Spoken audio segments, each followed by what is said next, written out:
Today I have this unfinished piece of wood. It measures 12 by 24 inches. And I'm going to start by painting the entire thing with some Wise Owl Snow Owl paint. I'm going to give it one really good coat. I want full coverage. If you want to prevent any bleeding in the future, I do recommend that you do a primer and then your white paint. And I'm going to allow that to fully dry. Once that was dry, I'm going to take my Wise Owl varnish. I'm using the matte finish and I'm applying it with a Gen foam brush onto the entire board. You want to do a top coat so this gives it a nice slick surface. You can also use the Wise Owl 1 Hour Enamel Clear. Either of these top coats will work. I got these wall stickers from the Dollar Tree. They're sunflowers. One stands about 15 inches and the second one stands about 17 inches. And I'm going to remove the first one from the backing.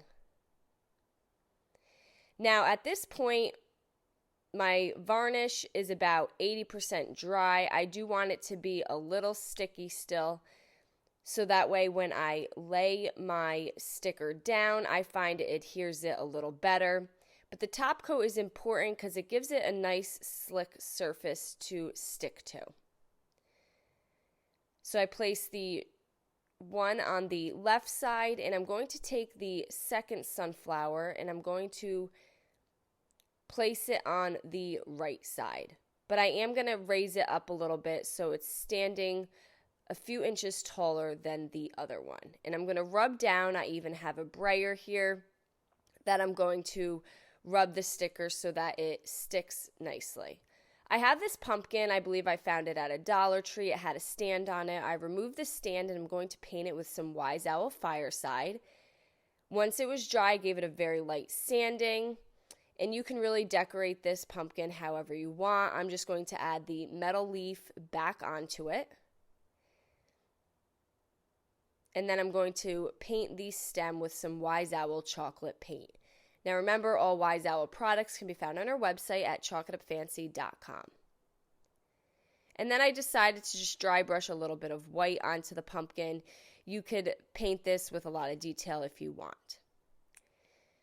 I have this stencil and I'm going to be using the hello from it and I'm going to place it in the top left corner. I'm using a foam dabber. You can find these at the Dollar Tree or you can get a box of them off of Amazon. And I'm just going to lightly dab over the word hello with some Wise Owl black paint. Remember, do not apply too much paint to your dabber or when you dab, it's going to seep underneath. And then I just take an art brush and I'm just going to connect where there's little spaces between the letters. And if you have a steady hand and if you had a little bleeding, you can just go around the edges and just clean that up a little bit. Next, once the pumpkin is dry, I'm going to add some hot glue to the back side and I'm going to place it in front of the sunflowers. And now we just have this really easy hello pumpkin sunflower sign. I hope you guys enjoyed this video. Paint products, tissue paper, transfers, and mesh stencils can all be found on our webpage at chalkitupfancy.com. And don't forget, you can also check out other tutorials over on our webpage. Have a great day.